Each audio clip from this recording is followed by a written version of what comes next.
Hello students, ये हमारा lecture number 8 है।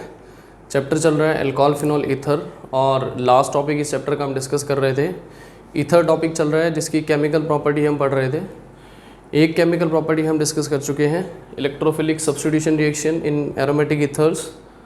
और सेकेंड केमिकल प्रॉपर्टी जो आज हम डिस्कस करेंगे, जो कि लास्ट टॉपिक है इस चैप्टर का, reactions involving in ether in which there is a cleavage of CO bond, यानी कि वो रिएक्शन ईथर की जिसमें कार्बन ऑक्सीजन बॉन्ड ब्रेक होगा। ठीक है, कब होगा? देखो स्टूडेंट, जब हम ईथर को रिएक्ट कराते हैं, जैसे मान लो ईथर हमने लिया ROR, जब हम किसी ईथर को रिएक्ट कराते हैं विद हैलोजन एसिड्स, तो ये है reaction of ether with halogen acid भी कह सकते हो, या reactions of ether involving cleavage of CO bond, यानी जिसमें कार्बन ऑक्सीजन बॉन्ड ब्रेक होगा ईथर में, जब उसको ट्रीट कराएंगे हैलोजन एसिड्स के साथ, यूजुअली हीट करेंगे। तो फॉर्मेट वही है, कार्बन ऑक्सीजन बॉन्ड टूटेगा, ये वाला भी ब्रेक कर सकते हैं, ये वाला भी ब्रेक कर सकते हैं, डिपेंड करेगा कि ईथर किस टाइप का है। तो मान लो कार्बन ऑक्सीजन हमने ये वाला बॉन्ड ब्रेक कर दिया, बॉन्ड ब्रेक होने से क्या होगा, एक R तो XNE हैलोजन के साथ जुड़कर बनाएगा हेलोल्केन, और बाकी जो बचा ROH, तो एक मॉलिक्यूल इसमें प्रोड्यूस होगा अल्कोहल का। तो ये तो है सिंपल फॉर्मेट, ठीक है, हेलो एल्केन।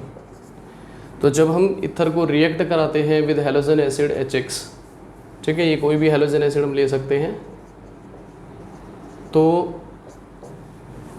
प्रोडक्ट में क्या बनेगा, मिक्सचर हेलोल्केन का और अल्कोहल का। ठीक है, इसी रिएक्शन को हम आज थोड़ा ब्रीफली पढ़ेंगे। अभी एग्जांपल्स हम लेते हैं। ठीक है, अब मान लो एग्जांपल्स में, पहले एग्जांपल मैं ले लेता हूँ सिमेट्रिकल ईथर, यानी जिसमें दोनों एल्काइल हैं सेम।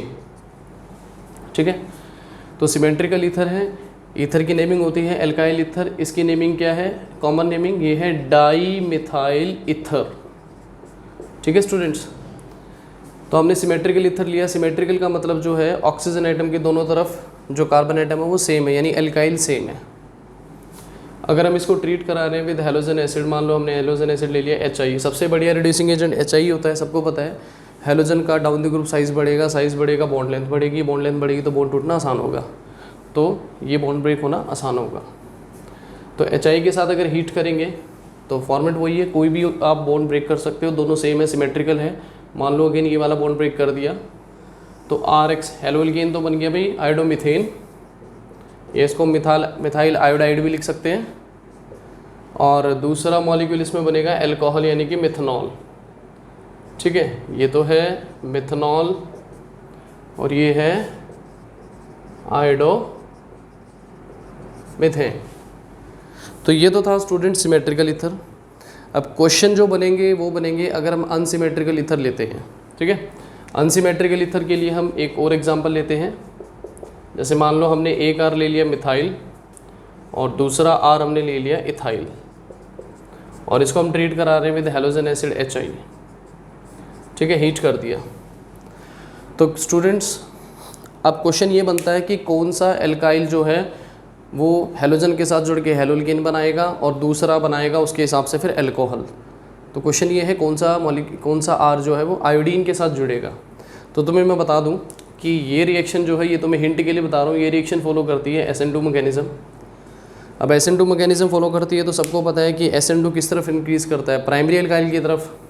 ठीक है, तो जो आयोडीन है इस केस में क्या होगा, इसको हम मैकेनिज्म से भी समझ सकते हैं। वैसे तो SN2 है तो सबको पता है इसमें स्मॉलर एल्काइल के साथ जुड़ेगा हेलोजन, यानी ये वाला बॉन्ड ब्रेक होगा, मिथाइल जुड़ जाएगा आयोडीन के साथ, और जो बड़े वाला एल्काइल है वो बनाएगा अल्कोहल, यानी ये बन गया इथेनॉल, और ये क्या बन गया स्टूडेंट्स, आयोडोमिथेन कह लो, एक ही चीज़ है। ठीक है, और ये कौन सा ईथर था, इसकी नेमिंग करेंगे अल्फ़ाबेटिकली। इथाइल आएगा पहले, इथाइल, मिथाइल, ईथर। ठीक है, अब चलो स्टूडेंट्स को नहीं पता होगा कि SN2 फॉलो कर रही है, वैसे हम एक्सपेरिमेंटली निकालते हैं SN और SN2 मैकेनिज्म कि कैसे फॉलो करेगी। तो ये रिएक्शन SN2 मैकेनिज्म फॉलो करती है। चलो अगर तुम्हें ऐसे नहीं पता लग रहा है कि कौन सा एल्काइल जो हैलोजन के साथ जुड़ेगा, तो हम इसका मैकेनिज्म डिस्कस करते हैं, क्योंकि मैकेनिज्म से ये हो जाएगा आसान समझना। तो इस रिएक्शन का हम मैकेनिज्म एक बार देख लेते हैं। कि कैसे बना है, वहाँ से तुम्हें क्लियर हो जाएगा। ठीक है, अभी देखते हैं। तो देखो जो रिएक्शन मैंने अभी लिखवाई थी तुम्हें, इथाइल मिथाइल ईथर, जिससे हमने आयोडोमिथेन और इथेनॉल बनाया, तो इसकी रिएक्शन का मैं मैकेनिज्म करा रहा हूँ। इस रिएक्शन का जो मैकेनिज्म है वो यूजुअली 2 स्टेप में होगा। सबसे पहला स्टेप क्या होगा, देखो भैया, पहला स्टेप होगा प्रोटोनेशन ऑफ ईथर। ठीक है, प्रोटोनेशन होगा। जैसे आपने ईथर क्या लिया था, ये लिया था आपने मिथाइल, और एक तरफ था इथाइल, ये था ईथर। इसका नाम क्या है, इथाइल मिथाइल ईथर। ठीक है, इसको ट्रीट कराएंगे हम। हैलोजन एसिड हमने लिया है HI, इलेक्ट्रोनेगेटिविटी वैल्यू डिफरेंस की वजह से iodine will acquire delta negative charge और hydrogen will acquire delta positive charge. तो पहला स्टेप होगा रिवर्सिबल। अब सबको पता है अल्कोहल की तरह यहाँ भी ऑक्सीजन और इसके पास भी 2 लोन पेयर हैं, तो ये बिहेव करेगा एज ए न्यूक्लियोफाइल। ठीक है, क्योंकि ये इलेक्ट्रॉन रिच है। इलेक्ट्रॉन रिच क्या होता है, इलेक्ट्रॉन डोनेट कर सकते हैं, डोनेट करके बॉन्ड बना सकते हैं। डोनेट कौन करते हैं, लेविस बेस, और लेविस बेस क्या होते हैं, न्यूक्लियोफाइल्स। तो ये ऑक्सीजन जो है 2 इलेक्ट्रॉन का यूज़ करके इस हाइड्रोजन के साथ डोनेट, न्यूक्लियोफाइल होते हैं न्यूक्लियस लविंग यानी पॉजिटिव लविंग, तो ये इस पर अटैक करेगा। अटैक का मतलब इस हाइड्रोजन के साथ बॉन्ड बनाएगा, तो ऑफकोर्स ये बॉन्ड टूट जाएगा, इलेक्ट्रॉन चले जाएंगे आयोडीन के पास। तो ये क्या बना स्टूडेंट्स, देखो CH3O, एक इथाइल तो जुड़ा ही हुआ था पहले ही, अब एक जुड़ गया हाइड्रोजन, एक इलेक्ट्रॉन पेयर रह गया और चार्ज आ जाएगा पॉजिटिव क्योंकि ऑक्सीजन से चला गया है, और इसमें लिविंग ग्रुप हो गया आयोडाइड। ठीक है, तो पहले ईथर का प्रोटोनेशन हुआ और ये क्या बन गया, ये प्रोटोनेटेड ईथर बन गया। ईथर वो ये इथाइल मिथाइल ईथर, इसका प्रोटोनेशन हो गया। ये स्टेप क्लियर है सबको। तो प्रोटोनेशन तो होगा ही होगा, ईथर आप कोई भी लें। उसके बाद अब बात करेंगे हम कि जो इसमें निकला था बाय प्रोडक्ट वो था I नेगेटिव। I नेगेटिव क्या है, न्यूक्लियोफाइल है। N से न्यूक्लियोफाइल, N से नेगेटिवली चार्ज, तो नेगेटिवली चार्ज क्या होते हैं, न्यूक्लियोफाइल होते हैं। मैंने एक शॉर्टकट बताया था तुम्हें याद करने का। तो सेकंड स्टेप में होगा न्यूक्लियोफिलिक अटैक। न्यूक्लियोफिलिक अटैक होगा भाई, ये तो प्रोटोनेशन हुआ पहले, न्यूक्लियोफिलिक अटैक होगा। अब देखो जो I नेगेटिव है, न्यूक्लियोफाइल है, वो अटैक करेगा प्रोटोनेटेड ईथर पे, और तभी टूटेगा कार्बन ऑक्सीजन बॉन्ड, जो हम प्रॉपर्टी पढ़ ही रहे हैं। ठीक है, अब इसमें 2 केस हैं, बॉन्ड ये भी ब्रेक हो सकता है और बॉन्ड ये भी ब्रेक हो सकता है। अब सिंपल सी बात है, आयोडाइड को अटैक करना है, या तो आयोडाइड अटैक करेगा इस कार्बन पे या इस कार्बन पे। अब सबको पता है कि जो इथाइल है उसका हिंड्रेंस ज़्यादा होता है मिथाइल से, तो न्यूक्लियोफाइल इस कार्बन पे अटैक नहीं कर पाएगा। तो I नेगेटिव जो है, जो न्यूक्लियोफाइल है, वो कहाँ अटैक करेगा, इस कार्बन पे। अटैक का मतलब बॉन्ड बना लेगा, बॉन्ड बना लेगा, ये बॉन्ड टूट जाएगा, इलेक्ट्रॉन ऑक्सीजन के पास आ जाएंगे। This is again reversible step. तो ये बन गया CH3I, और इसमें बाय प्रोडक्ट में निकल जाएगा एल्कोहल। ठीक है, तो वही बन गया भाई आयोडोमिथेन। ठीक है, ये SN2 फॉलो कर रही है, इसलिए बैक अटैक दिखाया है मैंने। ठीक है, SN1 में होता है फ्रंट अटैक और SN2 में होता है बैक अटैक, तो ये बैक अटैक है, ध्यान देना। ठीक है, तो ये बन गया स्टूडेंट्स इथेनॉल।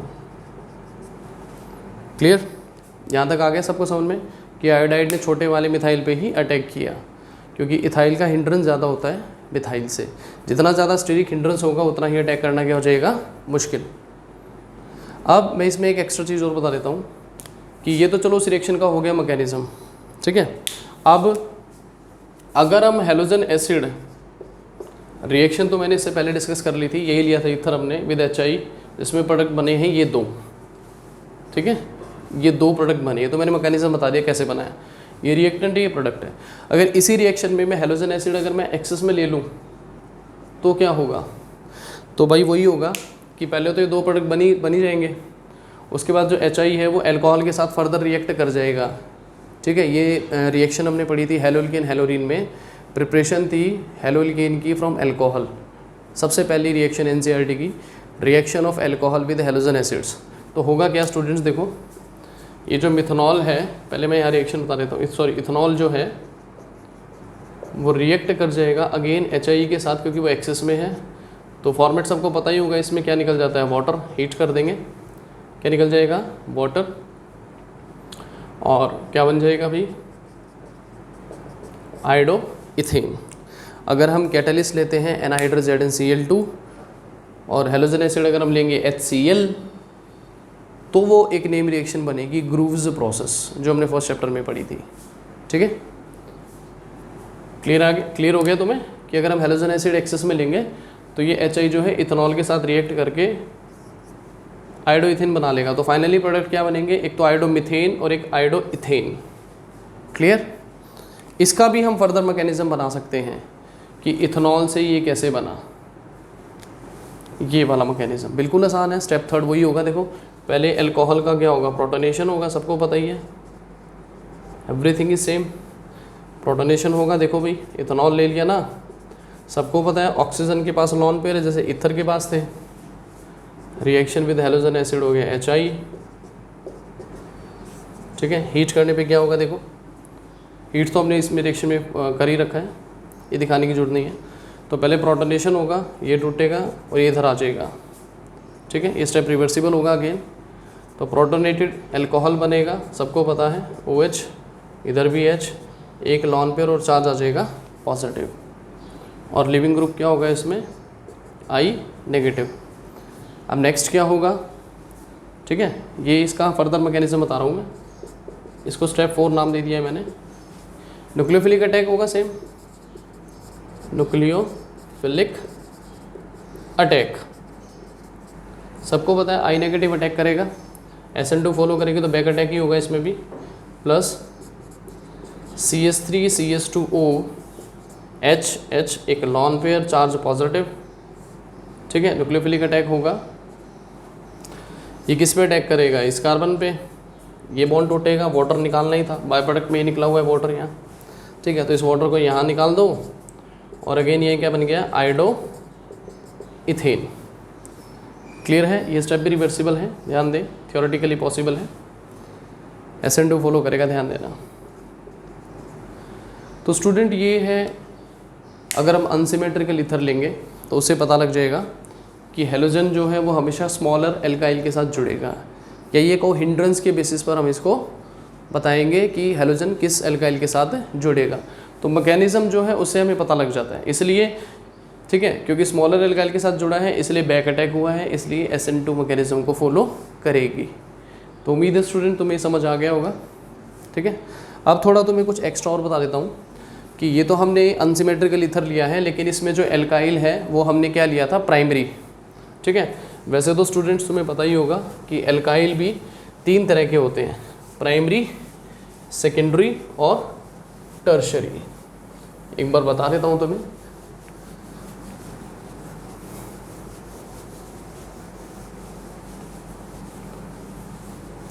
ये तुमने क्लास 11th में पढ़ाई है कि एल्काइल 3 तरह के होते हैं। एल्काइल ग्रुप क्या होता है, सबको पता है, जब हम एल्केन में से एक हाइड्रोजन निकाल देते हैं जिससे कार्बन की एक वैलेंसी कम हो जाती है तो बनता है एल्काइल ग्रुप। जैसे मीथेन होता है CH4, तो मिथाइल बनेगा ये बॉन्ड दिखाने का मतलब इस कार्बन की एक वैलेंसी कम है। ठीक है, ये सिंपल मिथाइल है, ये हो गया इथाइल, इसको आइसोप्रोपाइल बोलते हैं।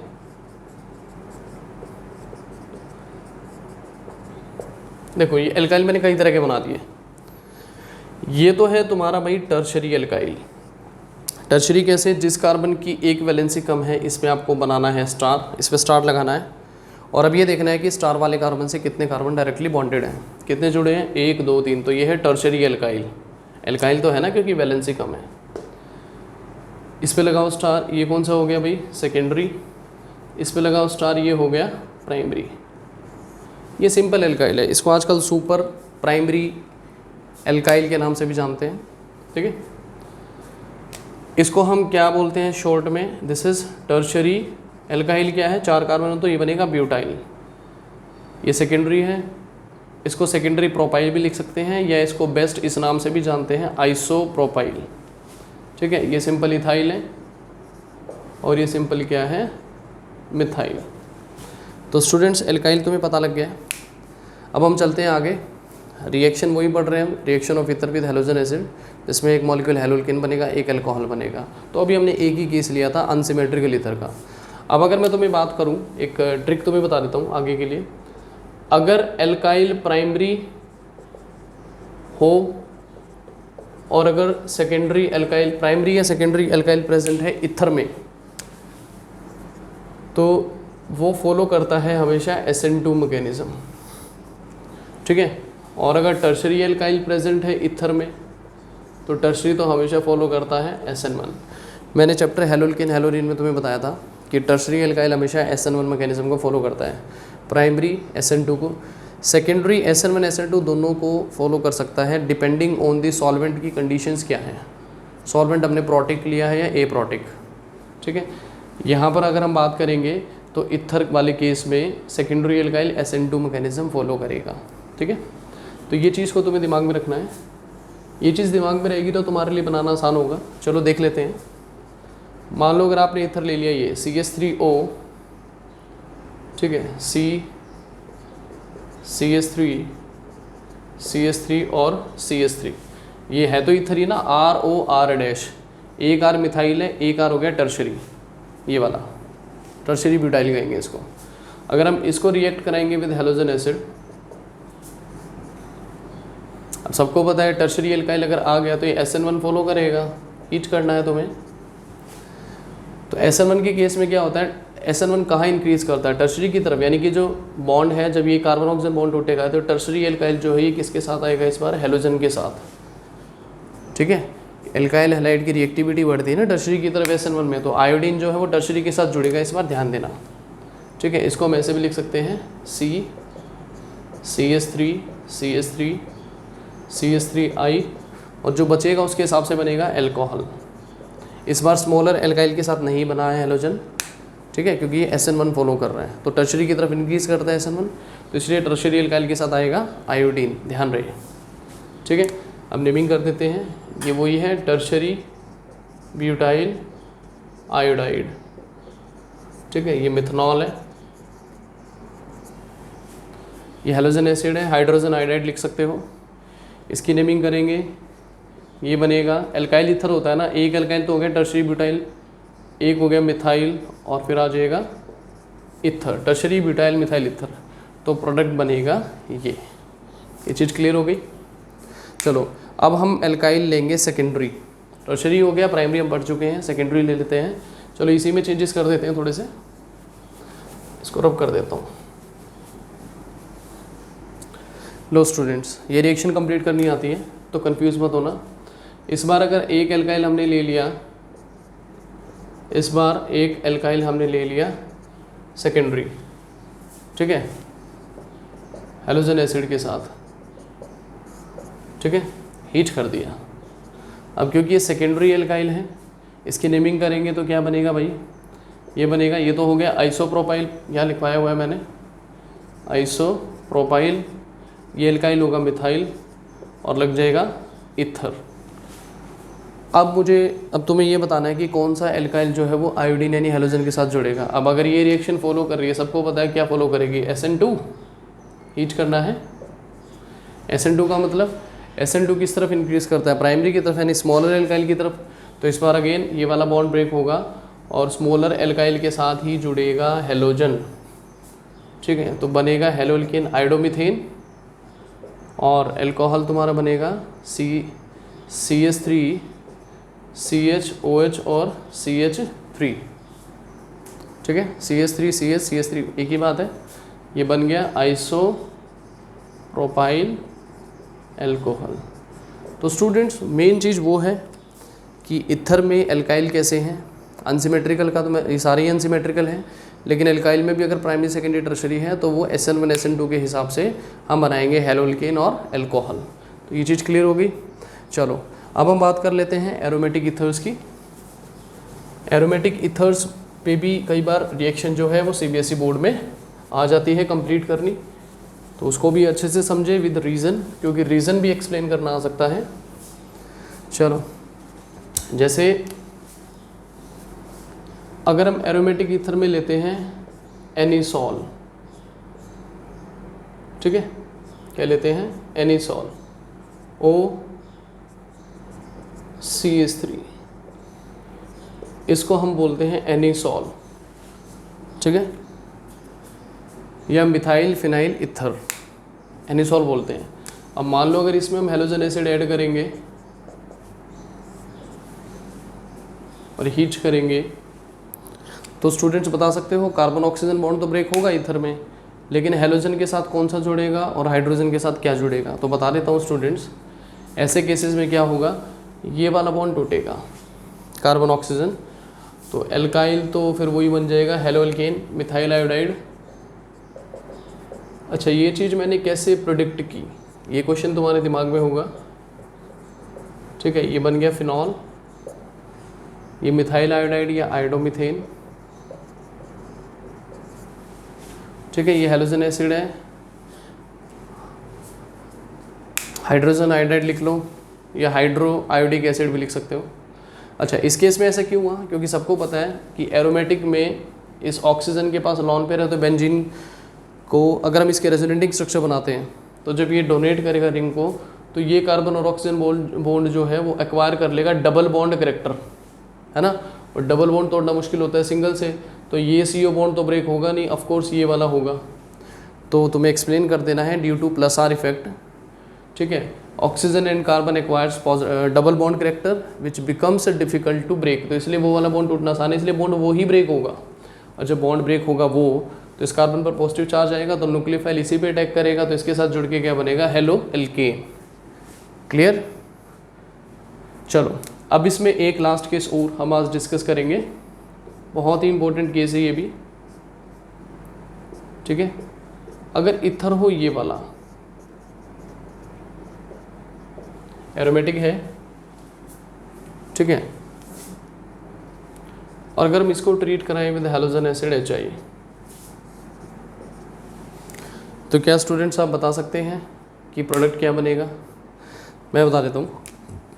इस केस में बॉन्ड टूटेगा कार्बन ऑक्सीजन, ये वाला बॉन्ड टूटेगा, तो ये तो बन जाएगा भैया एल्कोहल इस बार, मतलब हेलोल्कीन क्या बनेगा इस केस में, देख लेते हैं, CH2I और एल्कोहल बन गया मिथनॉल। अभी मैं इसको एक्सप्लेन करता हूँ। ये है बेंजाइल, एल्काइल ईथर है ना, ये एल्काइल हो गया बेंजाइल, ये हो गया मिथाइल और ईथर, ठीक है। ये बेंजाइल आयोडाइड है और वो है मिथनॉल, ठीक है। तो रीज़न ये है भाई कि इस केस में अगर मान लो हम ये वाला बॉन्ड ब्रेक करेंगे तो बनेगा मिथाइल कार्बोकेटायन, क्या बनेगा, मिथाइल कार्बोकेटायन, न्यूक्लियोफाइल के अटैक करने से पहले कार्बोकेटायन बनेगा। और अगर ये वाला बॉन्ड ब्रेक करते हैं जो हमने ब्रेक किया ही है, तो वो वाला बॉन्ड ब्रेक करने से ये बना बेंजाइल कार्बोकेटायन, ठीक है, ये बनता। क्लियर। यहाँ तक क्लियर हो गया। चलो ठीक है। अब इन दोनों में सबको पता है कि जो बेंजाइल कार्बोकेटायन है वो ज़्यादा स्टेबल होता है than methyl carbocation stability order के हिसाब से। इसी वजह से बॉन्ड ब्रेक होगा ये, और जब बॉन्ड ब्रेक होगा ये तो कार्बन पे चार्ज पॉजिटिव इस पे आएगा ना, इस पे कोई चार्ज थोड़ा ना आएगा। जब कार्बन पे इस पे पॉजिटिव चार्ज आएगा तो न्यूक्लियोफाइल इस पे अटैक करेगा, तो आयोडीन इस पे अटैक करेगा, तो इस कार्बन के साथ जुड़ेगा तो बनेगा बेंजाइल आयोडाइड, क्योंकि बेंजाइल कार्बोकेटायन जो है वो ज़्यादा स्टेबल होता है as compare to methyl carbocation. Carbocation तुमने पढ़ा ही होगा। कार्बोकेटायन क्या होते हैं, these are those chemical species which bears a positive charge on carbon atom and has 6 electrons in its valence shell. 6 electron का हम बॉन्ड बनाएंगे 3, समझ आ गया। तो इस वजह से ये बनेगा प्रोडक्ट। तो स्टूडेंट आज की क्लास में हमने ये केमिकल प्रॉपर्टी डिस्कस की ईथर की, reactions involving cleavage of CO bond in ether when they are treated with halogen acids. तो डिपेंडिंग ऑन की ईथर हमने कैसा लिया है, सिमेट्रिकल है, अनसिमेट्रिकल है, अच्छा ईथर में एल्काइल कैसे हैं, प्राइमरी सेकेंडरी टर्शरी, तो उसके बेसिस पर हम बनाएंगे प्रोडक्ट। मैकेनिज्म सबके हैं, ठीक है। तो आज का वीडियो इतना ही है। और स्टूडेंट्स अगर मेरा आज का वीडियो तुम्हें समझ आया है, तुम्हें पसंद आया है, तो प्लीज़ मेरे चैनल को सब्सक्राइब कर दीजिए जिन्होंने अब तक नहीं किया है, और लाइक्स कमेंट्स भी करिए, ठीक है। Okay students.